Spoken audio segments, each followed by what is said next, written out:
There is a question most athletes never ask, until injury drags it into the light. It does not arrive gently. It enters like a storm. Who am I without the sport? It sounds simple when you first hear it, but underneath it is a whole hidden structure. Because the sport was never just an activity. It was the introduction, the label, the first sentence. The runner, the pitcher, the point guard, the striker, the gymnast. It lived in bios, in family conversations, in the eyes of coaches and teammates. And when injury takes that away, even for a little while, the identity does not simply pause. It gets exposed. You look down and realize the foundation may have been narrower than you ever imagined.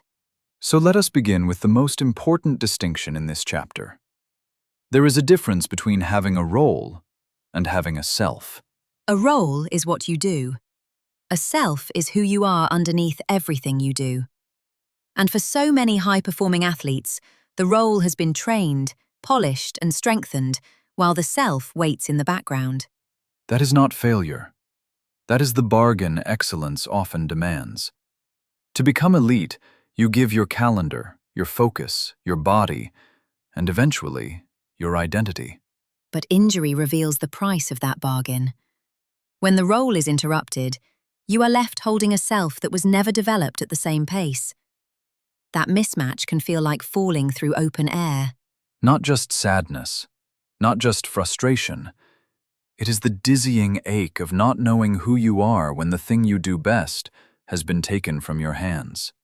And that feeling is terrifying. To meet it in your late teens, in your early 20s, or in the middle of your peak years is deeply disorienting. No one really prepares you for that kind of silence. So picture this. Imagine your identity as an iceberg drifting through cold, dark water. Above the waterline is the athlete, the visible part, the uniform, the highlights, the position, the stats, the results. Beneath the waterline is everything else. Your curiosity, your humor, your compassion, your creativity, your loyalty, your leadership, your voice.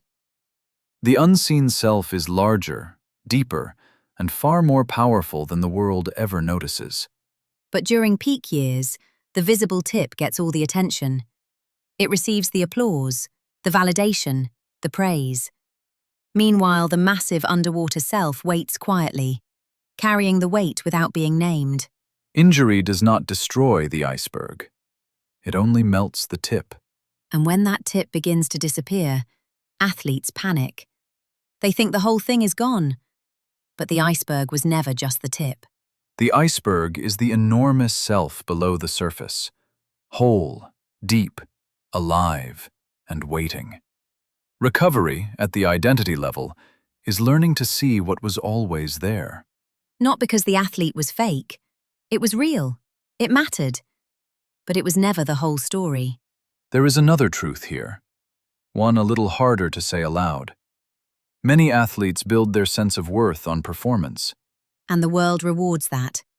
Coaches reward it. Fans reward it. Social media rewards it. Entire systems teach athletes to confuse output with value. That equation feels stable until the day you cannot produce, until you are sidelined, until the numbers stop, the lights dim, and the applause moves on. If worth equals performance, then no performance must mean no worth. That is the lie that breaks people. But injury forces a harsher and more honest truth into view. Your worth was never the scoreboard. It only felt that way because that is where the noise was. The scoreboard measured output. It did not measure humanity. It tracked what you did, not who you were.